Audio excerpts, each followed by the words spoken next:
Let us see what are the factors affecting the rate of corrosion.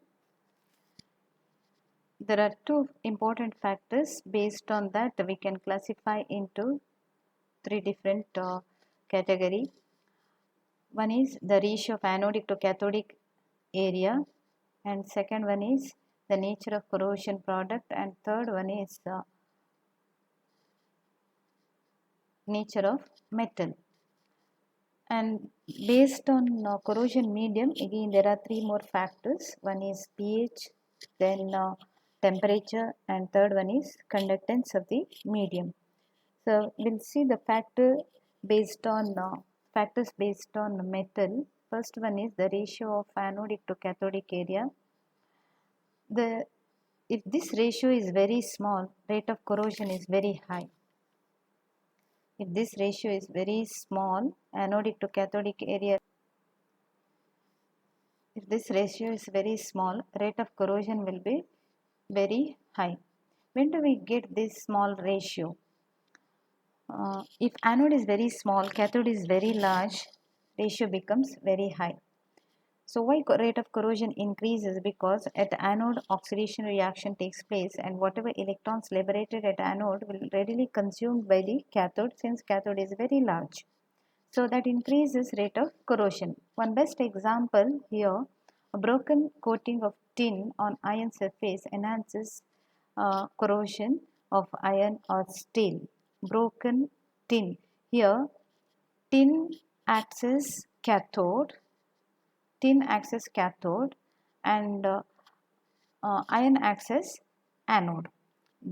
Tin coating over iron surface, here tin acts as cathode and iron acts as anode. So very small anodic region and very large cathodic surface, so rate of corrosion is very high. Similarly here you can observe this material also. Then second factor is nature of metal. If the metal is highly reactive, then rate of corrosion is very high. Highly reacted, when we take two, for example, if you take two dissimilar metals, then the metal with the lower electrode potential is always highly reactive, so it acts as anode, and metal with the higher electrode potential, it acts as cathode. So corrosion always it takes place at anode. So rate of the reaction, oxidation reaction will be very high, since that metal is very reactive. Rate of corrosion is also very high. So metals like iron, zinc, then sodium, potassium, all these metals are highly reactive. They have very low electrode potentials. Metals like noble metals or inert metals like silver, gold, platinum, etc. They are less reactive. They have very high corrosion tendency. The nature of third factor is nature of the corrosion product. If the corrosion product formed is, after corrosion, if the corrosion product formed is stable, uniform, non-porous, insoluble, then it acts as one protective layer over the metal surface. It prevents further corrosion. At the same time, if the corrosion product formed is unstable, if it is not uniform, then porous, soluble in the corrosion medium, then that increases the rate of corrosion, or rate of corrosion will be very high. So, for example, in the case of aluminium, chromium, tin, even in the presence of oxidizing environment, these metals will undergo corrosion and they'll form one oxide layer. So this oxide layer, it acts as protective layer, or it prevents further corrosion. At the same time, in oxidizing environment, metals like sodium, potassium, iron, etc., they'll also form their oxide layer, but it is highly unstable. It increases rate of corrosion. Then factors related to nature of the medium, as I told earlier. First, for example, pH of the medium. Uh, if the pH is in between 3 to 10, for example, I can see here, if the pH is very low, then rate of corrosion is very high, because at lower pH, rapid evolution of hydrogen takes place at cathodic surface. So anodic rate of cathodic reaction increases. At the same time, in rate of anodic reaction also increases, and at lower pH, dissolution of the corrosion product also takes place. So whatever protective film formed over the metal surface, that will be dissolved, that increases rate of corrosion. If the pH above 10, practically, theoretically there is no corrosion, but there are some elements, metals, like if they have amphoteric in nature, like aluminium, then rate of corrosion increases, because it will act both as uh, acid or base. So it increases rate of corrosion. But the pH between 3 to 10, corrosion occurs only in the presence of oxygen. If there is no oxygen, no corrosion.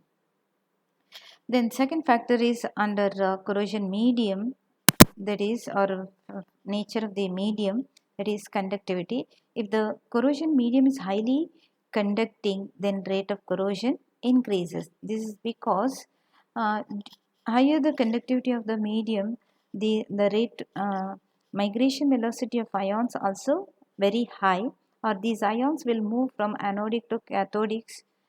The migration between anodic and cathodic will be very high, so that increases rate of corrosion. Example, seawater. Corrosion problem is more in the seawater than fresh water. Then last factor, that is temperature. In any chemical reaction, if the temperature is very high, rate of chemical reaction is very high. So corrosion is also one of the chemical reactions. So rate of corrosion is also very high. With the increase in temperature, the rate of chemical reaction increases, as I told. Increase in temperature, that increases conductance of the aqueous medium. Since ions gain kinetic energy, they will move very fast, and rate of corrosion also increases. And increase in the temperature, there will be decrease in the passivity of the metal. See, I told in the previous video, aluminium, chromium, or titanium, they'll show passivity nature, but at higher temperature, the passivity nature, it decreases, they'll become little reactive metals. So rate of corrosion increases. Then an increase in temperature increases solubility of the corrosion product formed. As I, if the in, if you increase the temperature, the product formed is also soluble, that increases rate of corrosion.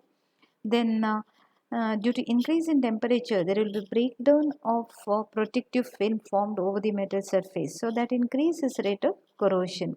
So these are the factors affecting rate of corrosion. Very important factors. Three factors based on nature of metal, and three factors based on nature of corrosion medium. Next, types of corrosion. There are actually four types of corrosion, but we are going to study only two types: differential metal corrosion and differential aeration corrosion. Differential metal corrosion is also called as galvanic corrosion. Galvanic corrosion. So differential metal corrosion is corrosion in a bimetallic couples. When we combine two dissimilar metals, metal with the lower electrode potential will act as anode, and metal with the higher electrode potential will act as anode. But corrosion takes place only at anode, or metal with the lower electrode potential will undergo corrosion. One best example for this, steel pipes joined to copper plumbing. Here steel is nothing but it's an alloy of iron. So Fe has lower electrode potential than copper. You can compare the electrode potential here. Fe has minus 0.44, but the copper has plus 0.34. So iron will act as anode, so it will undergo corrosion. Another example, steel screws or rivets used on copper sheets. So same example here also, steel screws will undergo corrosion and copper sheet will be unaffected. Then steel propeller shaft in bronze bearing. Again bronze, it contains copper, so steel will undergo corrosion. How to minimize galvanic corrosion? When we select the metals, we have to select these two dissimilar metals should be very close to each other in galvanic series or even in electrochemical series. So what happens, the potential difference, electrode potential difference between these two elements will be very low, so rate of corrosion will be very low. Then selecting metals such that cathodic area should be small and anodic area should be large. One of the factors, ratio of anodic to cathodic area, if it is very small, rate of corrosion is also very low. But if cathode is very small and anode is very large, rate of corrosion will be very low. Then preventing the contact between the two metals through proper insulation. We have to keep some insulation between the two metals, so that also decreases rate of corrosion. Second important type of corrosion, that is differential aeration corrosion. This type of corrosion, it occurs due to the formation of concentration cell on the metal surface. And the reason for the concentration cell over the metal surface, if the same metal is exposed to different oxygen concentration, that leads to oxygen concentration cell, that is called as differential aeration corrosion. See here, best example for this, part of the nail inside the wall being exposed to lower oxygen concentration than exposed part. And so this part of the nail inside the wall will undergo corrosion because it is exposed to less oxygen concentration than outside. Then paper pins inside the paper gets corroded and the exposed part is free from corrosion. Metal under dirt, dust, scale or water undergoes corrosion. There are two types of differential aeration corrosion. One is waterline corrosion and pitting corrosion due to difference in the oxygen corrosion. Due to difference in the oxygen concentration. This is waterline corrosion, and this is due to the formation of pits or holes. Let us see what is waterline corrosion. Corrosion of water storage tank in which water is stored for a long period. Another example for waterline corrosion, ocean going ships.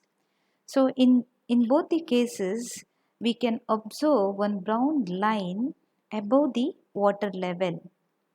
For example, here above the water level, you can observe one brown line, that is due to the corrosion of here in the case of ship, it is due to the corrosion of ship hull. So here the part of the ship inside the water, it acts as anode, and part of the ship hull above the water level, it acts as cathode. So anode is exposed to very low oxygen concentration, that is dissolved oxygen, and above the water level it is exposed to atmospheric oxygen. So it acts as cathode, it is exposed to higher oxygen concentration. So here only corrosion occurs only at anode, and because of this you can observe one brown line over the water surface. Even in the case of water tank, one brown line can be observed inside the water tank above the water level. So this is called as waterline corrosion. But in the case of ocean ship sunk under the water will not suffer from waterline corrosion because the difference between the difference in the oxygen concentration from top to bottom is very low, or it is negligible. Our whole ship will be exposed to uniform oxygen concentration, so that's why it will not undergo any corrosion. Our rate of corrosion will be very low. Next one is pitting corrosion. Pitting corrosion is a localized and accelerated corrosion resulting in the formation of pits or pinholes around which the metal is relatively unattacked. Say small hole or pit, if it is formed, that particular region will act as anode. Rest of the surface will act as cathode. So rate of corrosion will be very high. So that's why pitting corrosion is highly localized and accelerated corrosion. Once it undergoes corrosion, then that increases rate of corrosion. For example, less serrated part of the machinery, less serrated parts of the barbed wires, cracks in metals which are not well aerated. These are the examples for pitting corrosion. Next, corrosion control. It's very important that we'll see in the next video.